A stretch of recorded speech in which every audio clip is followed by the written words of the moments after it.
Siapa yang hatinya yakin kepada Allah, maka hati itu akan digenggam oleh Allah. Dan Allah kalau menggenggam hati hambanya, tidak akan mungkin membuat hati itu kecewa. Pasti Allah bawa yahdi qalbah, diarahkan oleh Allah kepada kebaikan-kebaikan. Diarahkan kepada hal-hal yang baik ketika kita percaya kepada Allah.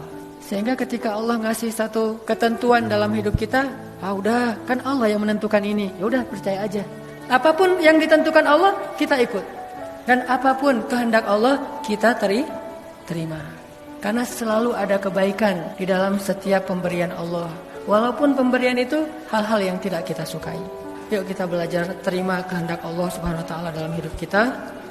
Percaya sama Allah, jangan ragu sama Allah, serahin aja semua urusan kita kepada Allah. Pokoknya kalau udah ada kata Allah, udah beres semua urusan kita insyaallah. Wahai Tuhanku, Rabbi, zalamtu nafsi, aku menzalimi diri sendiri. Curhat sama Allah. Kalau ada kerugian, masalah dalam hidup kita yang disebabkan, kalau kita pikir-pikir itu gara-gara salah kita sendiri, udah curhat sama Allah. Curhatnya apa? Rabbi, zalamtu nafsi, faghfirli.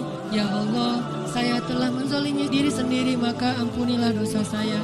Kadang-kadang terlalu ngebaper, akhirnya kecewanya berat. Gara-gara udah terlalu terlibat perasaannya, udah make perasaan, udah menuliskan namanya di dalam hati kita. Pas kecewanya berat. Curhatnya ke siapa? Ke Allah. Bahasa curhatnya, salah saya ya Allah, terlalu gampang pakai perasaan. Hati saya diisi dengan namanya, seharusnya diisi dengan namamu ya Allah. Kan gitu ya. Faghfirli ya Allah, ampunkanlah ya Allah. Pasti Allah obati hati kita. Pasti Allah obati hati kita. Likey.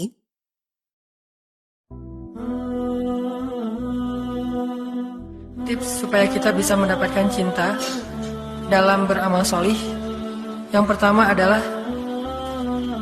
tinggalkan dosa. Karena kata para ulama, min awwalil khair an tatrukas syarr. Awal dari segala kebaikan itu tinggalkan dosa. Mau dapat apa aja, tinggalkan dosa. Mau dapat kebaikan apapun, tinggalkan dosa. Jadi kalau kita misalnya mikir, saya mau bisnis nih, tinggalkan dosa dulu, Allah kasih untung. Saya mau nikah nih, tinggalkan dosa dulu, Allah kasih jodoh. Saya mau punya anak, tinggalkan dosa dulu, Allah kasih keturunan. Saya mau bahagia, tinggalkan dosa dulu, Allah kasih kebahagiaan. Saya mau menjadi orang yang lebih rajin beribadah, tinggalkan dosa, Allah kasih semangat beribadah. Min awwalil khair an tatrukas syarr. Awal dari segala kebaikan itu tinggalkan dosa. Gimana cara tinggalkan dosa? Istighfar. Ada yang posting di sosmed lagi ngaji, kita riya nih, ini menjat isi hati orang. Gimana kita tahu dia riya? Bisa aja sebaliknya, dia lagi syiar. Dia berharap dengan posting ngajinya bagus, orang lain jadi semangat untuk belajar membaca Al-Quran. Dan dapat pahala dari man sanna sunnatan hasanah. Siapa yang mencontohkan satu contoh yang baik? Kita yang menghakimi isi hatinya dengan kata-kata riya, malah nambah-nambah dosa. Atau mentransfer pahala kita buat dia, kan rugi nih. Nah kalau ke Allah, Allah maha tahu. Wa asirru qawlakum awijharu bih, innahu alimun bidhatis sudur. Kalian sembunyikan kata-kata kalian, atau kalian nyatakan, innahu alimun bidatis sudur. Allah tahu banget lah isi hati kalian, kata Allah. Likey. Iman itu sekecil zarrah aja nilainya lebih daripada langit dan bumi. Bukankah Nabi banyak banget hadis tentang mengatakan satu amal yang lebih baik daripada bumi dan seisinya, atau langit dan bumi kan?